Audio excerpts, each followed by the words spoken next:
রেলপথে বালু পরিবহনের নতুন সম্ভাবনা তৈরি হলেও বিভিন্ন অনিয়মের অভিযোগে বন্ধ রয়েছে। এতে বেকার হয়ে পড়েছেন বালু পরিবহনে জড়িত শ্রমিকরা। এ নিয়ে আরও জানাতে পঞ্চগড় থেকে যুক্ত হয়েছেন লুৎফুর রহমান। লুৎফুর, কী কারণে রেলপথে বালু পরিবহন বন্ধ করে দেওয়া হয়েছে, শ্রমিকরা কি বলছেন জানাবেন।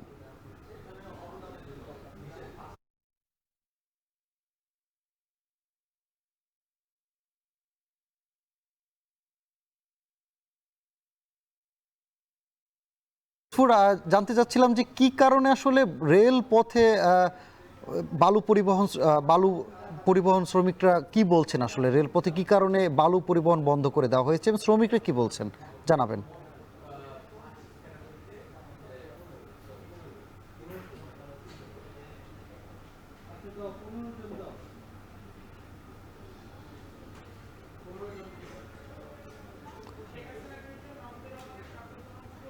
লুৎফুর, আপনি কি জানতে পেরেছেন আসলে কি কারণে রেলপথে বালু পরিবহন বন্ধ করে দেওয়া হয়েছে?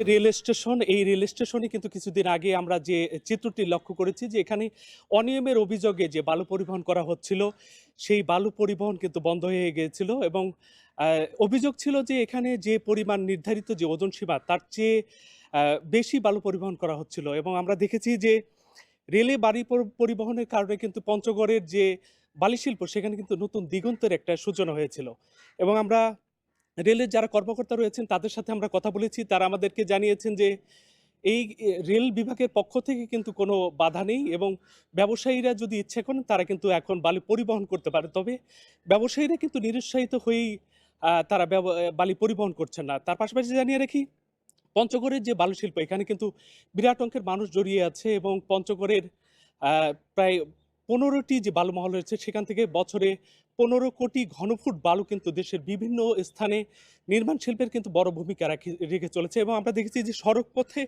পরিবহনের যে বাধা সেখানে কিন্তু প্রয়োজনীয় যে ট্রাক সেটি কিন্তু স্বল্পতা রয়েছে এবং সড়ক পথে প্রতি যে ১,০০০ ঘনফুট বালু ১০ টাকার একটি ট্রাকে পরিবহন করতে গেলে যে পরিমাণ খরচ হয় তার তুলনায় কিন্তু রেলে কম খরচে তারা পরিবহন করতে পারছেন এবং আমরা দেখেছি যে সড়ক পথে বালু পরিবহন করতে গিয়ে ১০ থেকে ১৫,০০০ টাকার যে বালু সেই বালু পরিবহন করতে ঢাকা রাজধানীতে